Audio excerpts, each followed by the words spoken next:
This is one of those videos that I need to make, that I thought about a long time, and I just haven't done it yet. And I'm feeling compelled, especially after some things that my cousin Pam told me. She said that, and even someone else told me,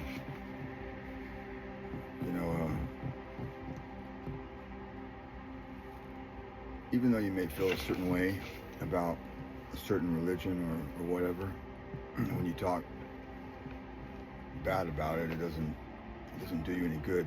It's just hurting me. It's hurting my children. If they hear rumors, that I've been pardon me, talking about Jehovah's Witnesses. So even though I have my feelings about Jehovah's Witnesses, I've been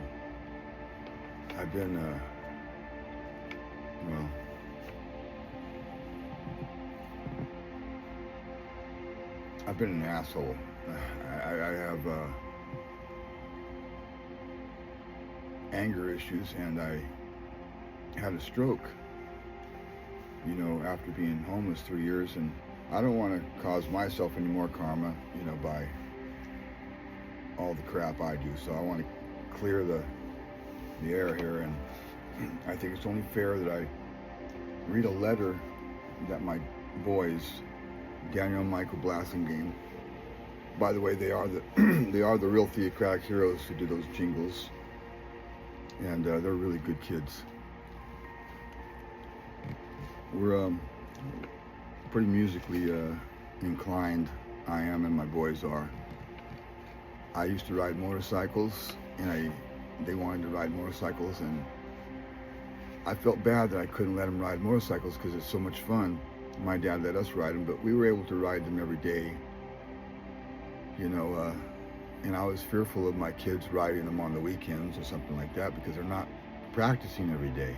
It's like if you ride a skateboard once a week, on Saturday, you probably get hurt because you need to practice every day, and have, elbow pads, knee pads, and all those things, Anyway, I'm kind of rambling on, but I don't care. This needs to be said.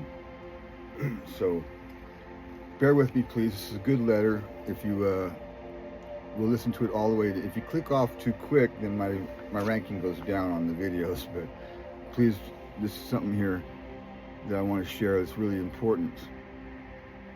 Basically, my kids were warning me about, they did a lot of research on this letter. My boys are, Daniel and Michael are good kids. They're adults now. I'm 62 years old, they're 40s and in their 40s. Okay, I apologize about the double glasses. Instead of 4 eyes, I got 6 eyes, but I need a pair of 3s, and I got two 1.5, so 1.5 plus 1.5 is 3, right? Well, anyway, my story is this. I had a stroke. I was homeless, and I had a stroke because I was really super angry, and we had a business that did pretty good, and we had a toy. It was top 10 toy in the nation, 10 years in a row, top 10 in Playthings magazine. It was called the Stomp Rocket, and I helped market that. Anyway, I had a huge resentment because, I don't have to get into all that. Bottom line is, my mom was sick, my wife was sick, my mom died of cancer. Then I met some guy on the golf course, and he said, hey, next time you want to drink, and I was really drinking heavy. So he goes, try one of these, put that in your pocket. He goes, put that in your pocket, next time you want to drink, Greg, just try that, okay? So I did, and well, what happened was he goes, here, try it now. And he lit one up, and he goes, here. And I thought, well, I had been drinking and everything. I thought, well, okay, I'll try it. Well, my life changed. And this is a warning about cannabis.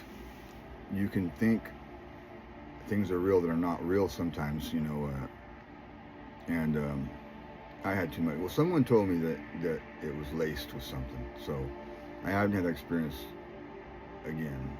I don't want to get into all that, but what happened was not good, and I ended up going to anger management for a year.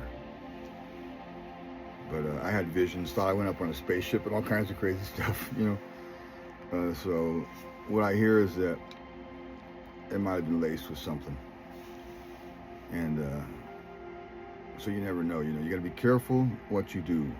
Okay, don't just trust everybody. I did, and I ended up, well, I had an attitude. I didn't want to make my brother and my dad happy by going off and getting a job,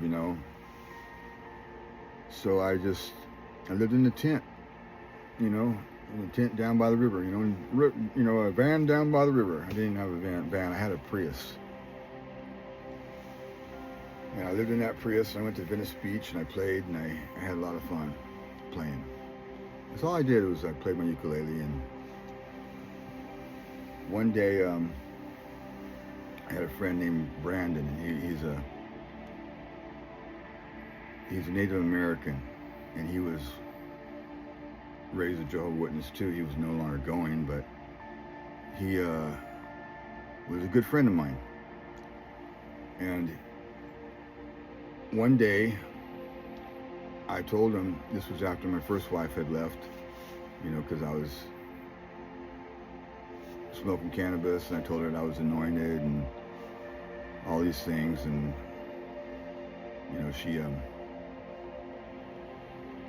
she left.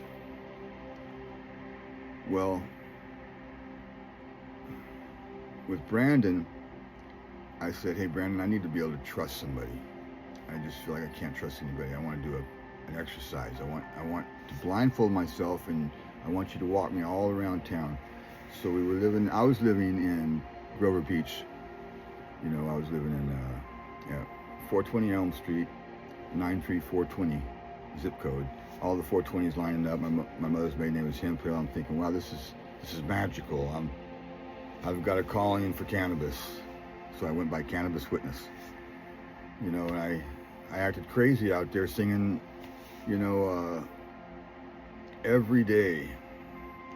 I took the pioneer Jehovah's Witness spirit, to the streets, and it was right before COVID, and I thought, well, I felt like I was being led, and I still think that is a possibility, but, I don't know. It could just all be in my head. I don't know.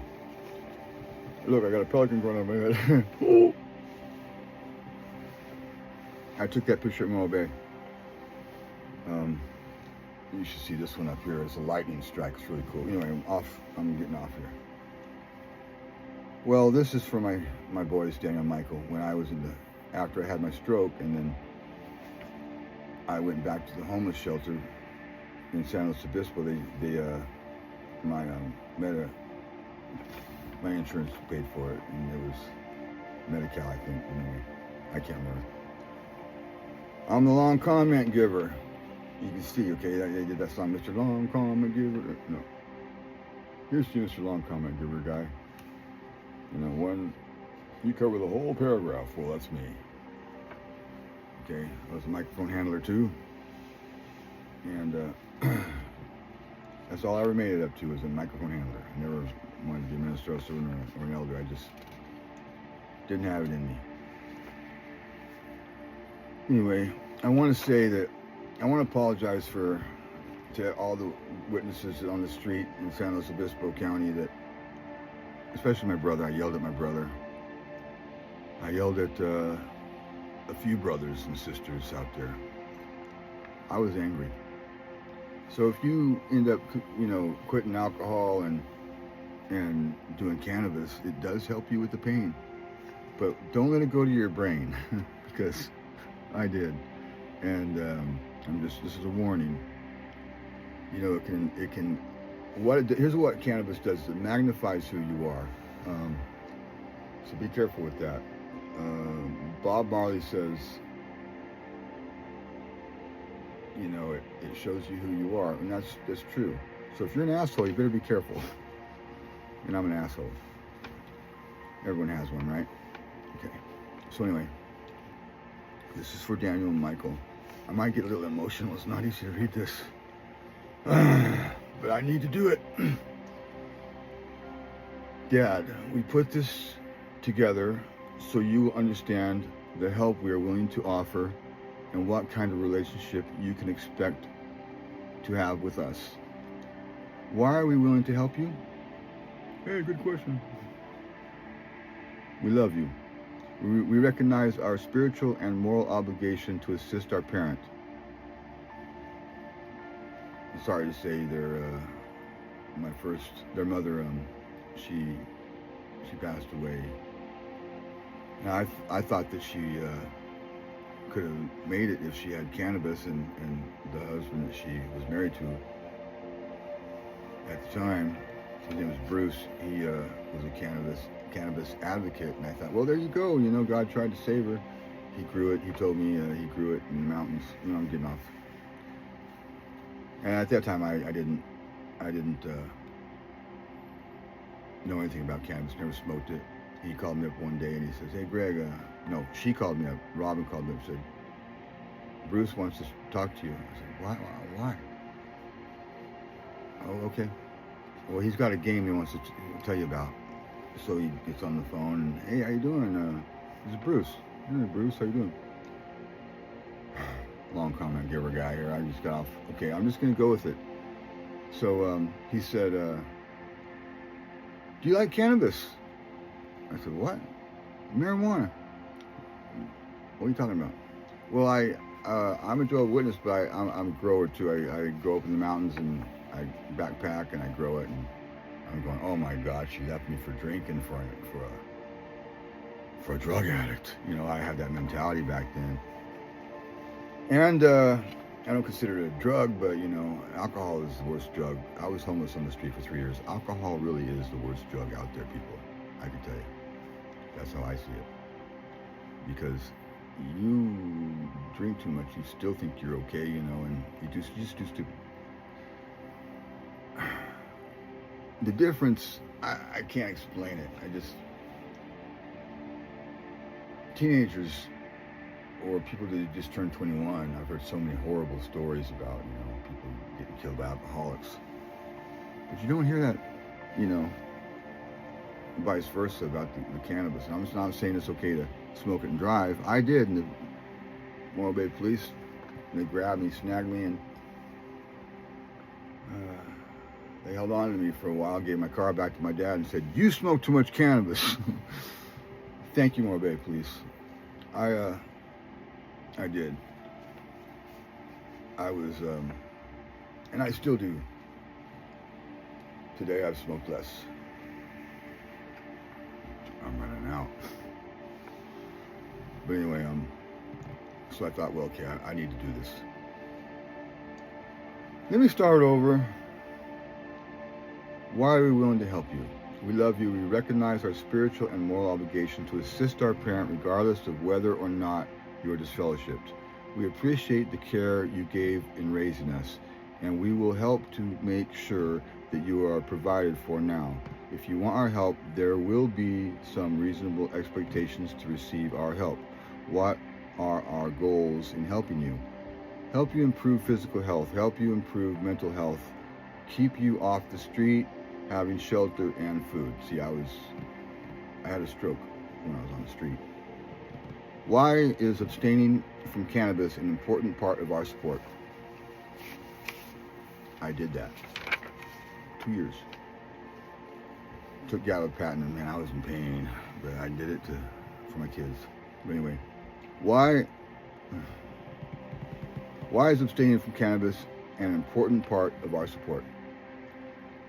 1, using the drug causes you to act in ways that ruin relationships. That's true. But it's showing me who I am. And doesn't mean it's going to make you that way.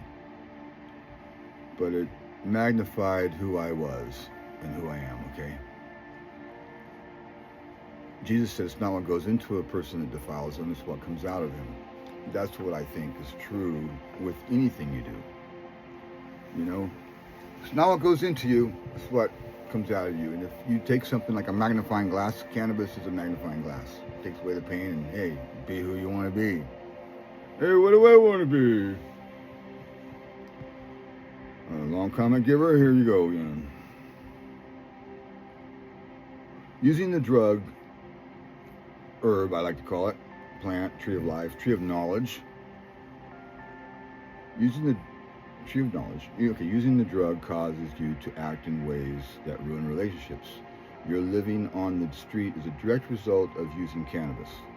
As you admitted to us in the hospital, cannabis has caused you to lose everything.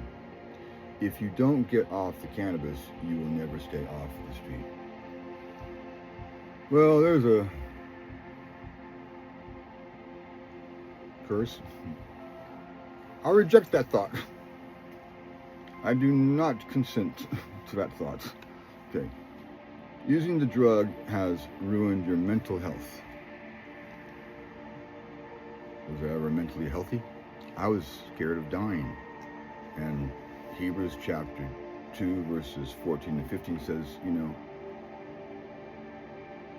we're not supposed to be fearful of dying. Those who use fear of death to control people, the world are going to be done away with. So when I go to the Kingdom Hall, that's all I hear is, words that make me fearful of my immortal soul dying. Well, cannabis let me know that I do have an immortal soul. Matter of fact, I feel like cannabis is what it takes to anoint you, because it was in the holy anointing oil, and it showed me.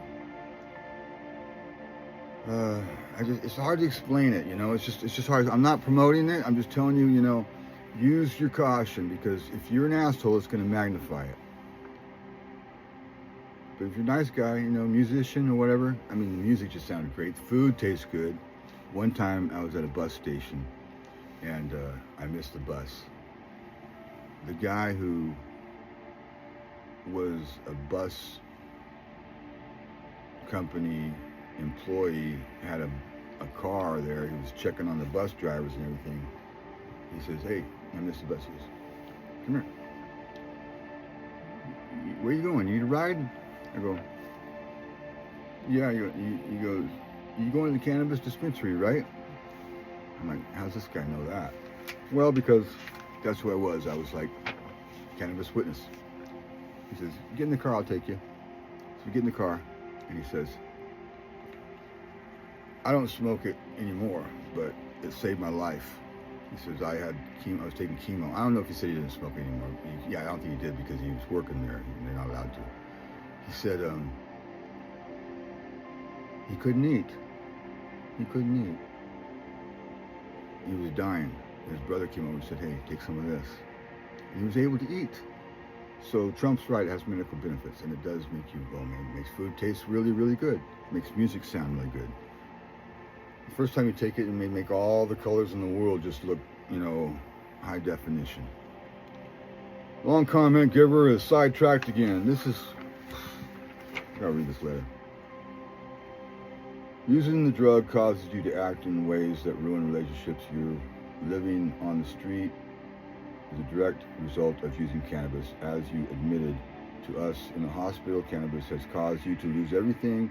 If you don't get off the cannabis, you will never stay off the street. Well, I'm off the street now.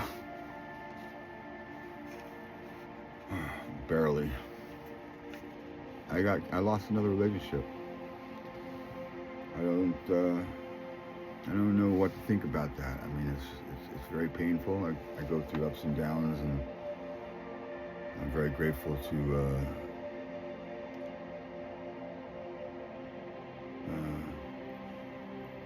her for getting me off my gabapentin was just killing me. We were doing karaoke, and she says, "Hey, can I help you with your arms?" So she rubbed my arm and everything. Anyway, and then eventually I said, "Could you give me some cannabis?" I showed her this letter, and she said no. I kept on and on and on and on and on begging her. she finally, I said, how about would you just breathe it into my mouth? That way I didn't really smoke. I was just, secondhand smoke. She said, knowing that it would help me, she did. And I went from hell to heaven. I'm back in hell again right now. But, and I think that hell and heaven is a state of mind. Okay?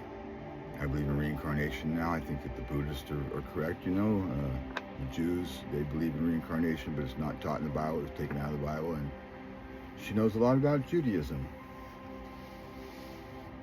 And her name's not Judy.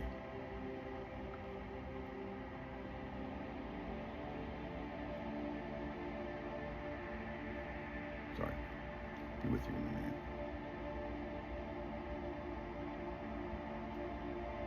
Using the drug has ruined your mental health. From online research, at high doses, mental effects can include anxiety, magnifies anxiety, sure, okay, if you're anxious, delusions, hallucinations, panic, paranoia, and psychosis. There is clear evidence that long-term use of cannabis increases the risk of psychosis. Well, there you go. I'm a psychic. Okay. Well, I'll explain this. It says at high doses. That's why I only smoke it now. Well, I would like to eat it, but I'm very careful. When you take it edible, it just helps your body just really relax. But if you have too much, oh my goodness, you're on the moon. I thought it was God, crazy, but we are one with God. And Jesus said that, When I took it, everything in the Bible started making sense to me. At least I thought it did, and I still think it does. But I realized I could be wrong. I was wrong once in my life. I thought I was wrong, but I was right. Okay, I just plagiarized my father. Okay, high doses. That's if you take an edible. Be careful with edibles. My God, they can just... You don't know what's going to happen, but it depends on you. It's going to show you who you are. It's going to teach you what you need to know. That's what I think. But okay. Psychosis is a condition that affects the way your brain processes information. It causes you to lose touch with reality, for sure. You may see, hear, and believe things that aren't real. Well, what if they are real? Okay, it sounds crazy, but there are spirits. I just tell them, I don't want to hear you. I did see my dad, but that was at the homeless shelter. No, that was in Ojai when Daniel, my son, called me, and this was like, I don't know, maybe a couple months or so after I had a stroke. So it wasn't because of the cannabis or anything like that. But Jehovah's Witnesses say that, they tell you that, you don't live. Ghosts aren't real and all those kind of things, Well, they also said that we're not immortal. Oh, the governing body is immortal. They're anointed. I'm going to be nice. You're all anointed. Jesus said for everybody to partake. He didn't say just these people, be careful, don't partake unless you for sure. Well, after I took cannabis, I was for sure that I was immortal. I had an out-of-body experience, not because of the cannabis, but because I didn't have the fear to try things. Cannabis does take away fear. Okay? No fear. That's why a lot of people who do things that are scary, like people drink alcohol. I had 3 shots of, I I had 3 shots of whiskey, probably tequila or Jack Daniels, before I bungee jumped at the Tulare Fair. I also went to the Tulare Fair and I got 6 front row tickets to the Beach Boys concert because I wrote a song called West Coast Sundown. It's on my 2nd album, recorded in Nashville. And I only had a demo at that time. It was a really, really, really good song. So they said, we put it on the bus. We probably don't have a snowball's chance in hell, but it's on the bus. I liked it, and I put it in the, the basket that has their, CDs to listen to going down the road. Well, that never happened, but I sure thought it was going to happen. And I had another encounter with Dwayne Blackwell, who wrote Friends in Low Places. And I thought that was going to happen. So I was always thinking that my ship was going to come in.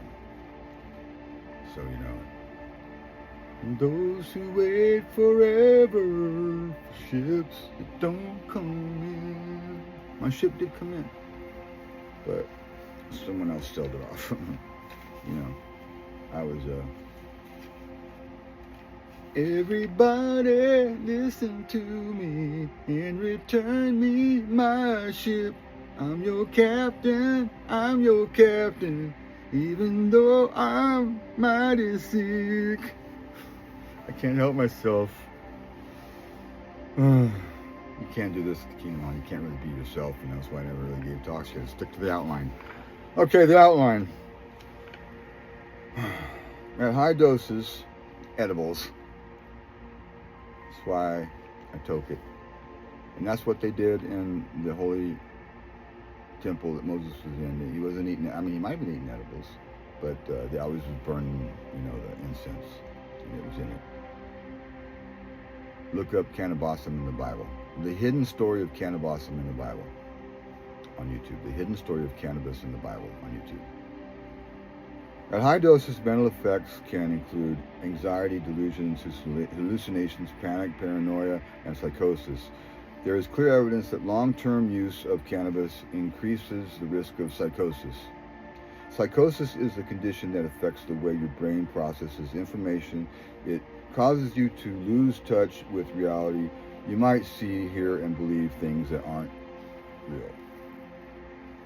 Well, your imagination gets to going, and it's like a dream, Row, row, row your boat gently downstream. Merry, life is but a dream. Well, listen to the 4 agreements. Life is but a dream.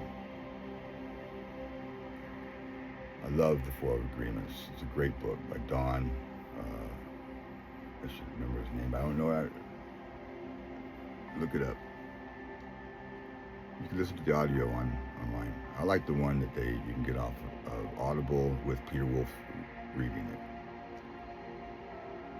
We will allow you to use cannabis in moderation. Will we allow you to use cannabis in moderation? No. I didn't for 2 years. I was in pain a long time, but I did it. I listened to the Kingdom Hall online. I was trying to go back so I could get my kids. I didn't believe in Jehovah's Witnesses, but I was doing it. And this is the problem with Jehovah's Witnesses. That everybody goes back because they have no choice. They lost their family, and then they're controlled by fear. And that's not good. No, even moderate use of cannabis will cut off our support. So now they know that I'm doing it, so there they go. So that's why I'm reading the letter. Help you, so this won't happen to you, okay? Because this is what will happen to you and your kids if you do this.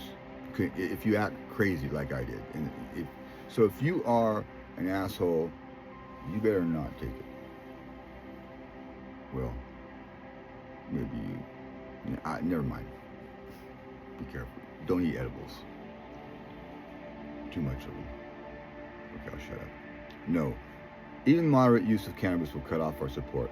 We have standards to receive our help.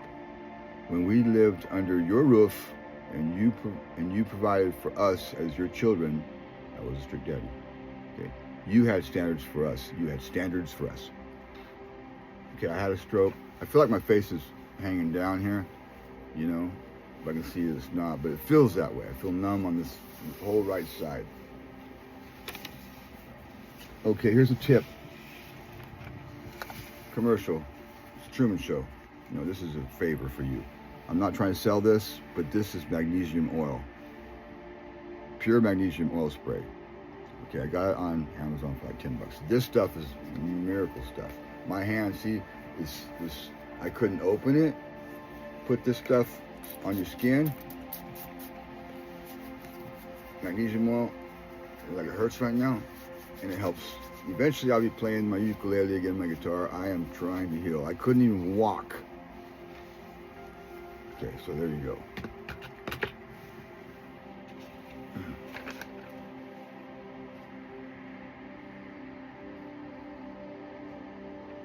We have standards to receive our help. When we lived under your roof and you provided for us as your children, you had standards for us. Now that you would like our help in providing for you, we have standards. We understand that you may believe cannabis is good for you. I may. To us, all the evidence points to the fact that cannabis has ruined your life. This is non-negotiable to receive any help from us. They have cut me off again when I started acting like an asshole again. I started blogging about Jehovah's Witnesses and, whatever. What are our other expectations of you? You must work along with any caregivers and or programs we help to arrange for you. If you walk away from the help being provided, you will be on your own. You should not expect that you can later change your mind and receive the same help we are offering now. How would we help you stay off the street? We will only support a system that we believe will work. Right now, you need to live in a facility that provides structure and food assistance. Options will be discussed with doctors and social workers. Possible options in the beginning include an assisted living facility or halfway house. If you advance to a point where you no longer need these types of assistance, and you show by your actions that you accept our standards for help, we can discuss other options later. What type of communication can you expect from us? Well, I was raised in the Watchtower organization. I know what kind of help, You have proved that you have proved that you cannot control your words or your temper.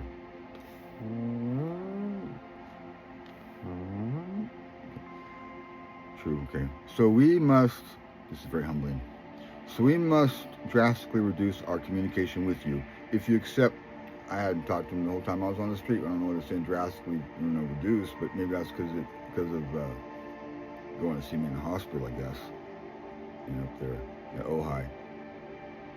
If you accept our help, we will communicate primarily with those who are facilitating your care. Enunciate. It's because of my mouth, the stroke, Communicating with you will be done only when necessary. You should not expect to speak with us each week. All communication will be limited to our goals of helping you with your health and staying off the street. No spiritual topics will be discussed. You are welcome to call us only if there is an emergency. You are not welcome to visit us at our home. I haven't even seen my grandchildren in years. This is why I don't like about this religion. And I do not like that Jehovah's Witnesses have taken out John chapter 8 verses 1 through 11. And all the part where it says, do not judge. Well, that's a big heavy one, John chapter 8 verses 1 through 11. It says, you without sin cast the first stone when they brought an adulterous woman. It's not like I committed adultery or anything that I can remember. Because I don't do the do. Okay, I gotta shut up here. Okay. If you want our help, what should you do? You should be patient. So far, you have denied our help, insisting on your right to use cannabis. When you decide you want our help, it may take weeks for us to arrange for you to get off the street. In the meantime, you should prove by your actions that you really want our help by 1. Being patient, 2. Being kind and appreciative. I do appreciate your help, boys. I really do. If you're listening, thank you for putting me in the Sierra Hills. I met a person there that I thought, was the love of my life and that we were going to get married. But I guess I was really delusional.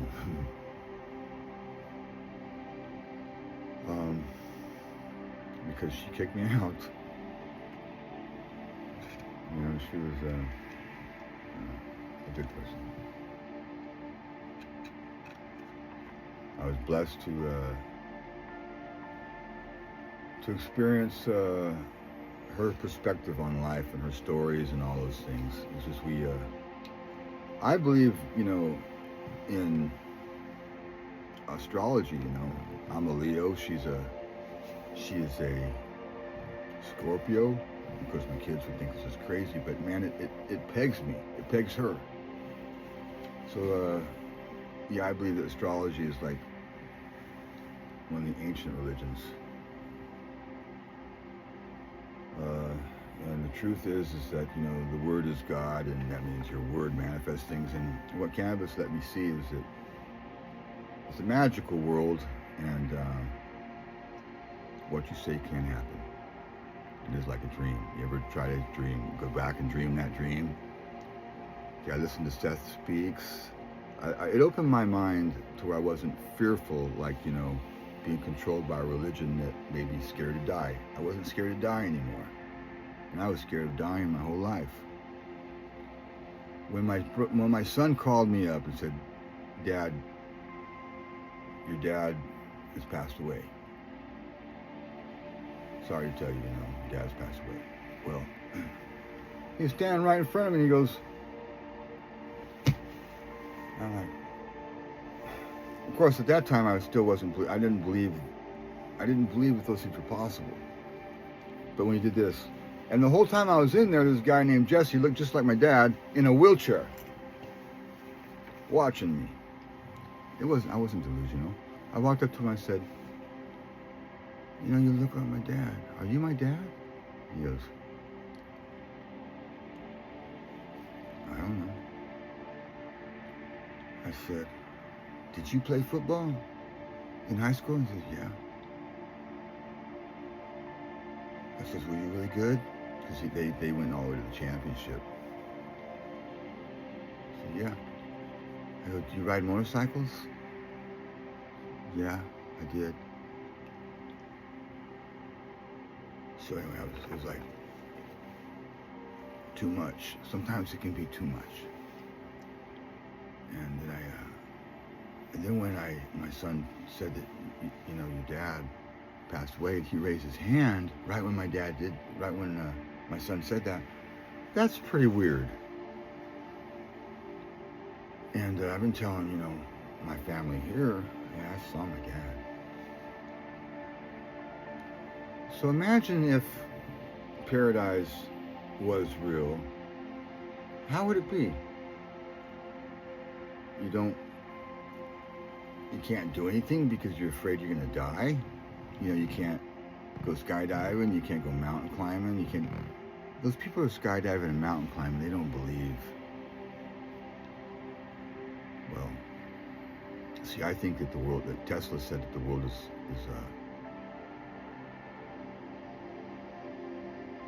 light, everything's light. I'm not going to go into that, it's a dream. This feels real, but you can walk through walls in your dreams. Okay. I apologize. I hope the battery lasts.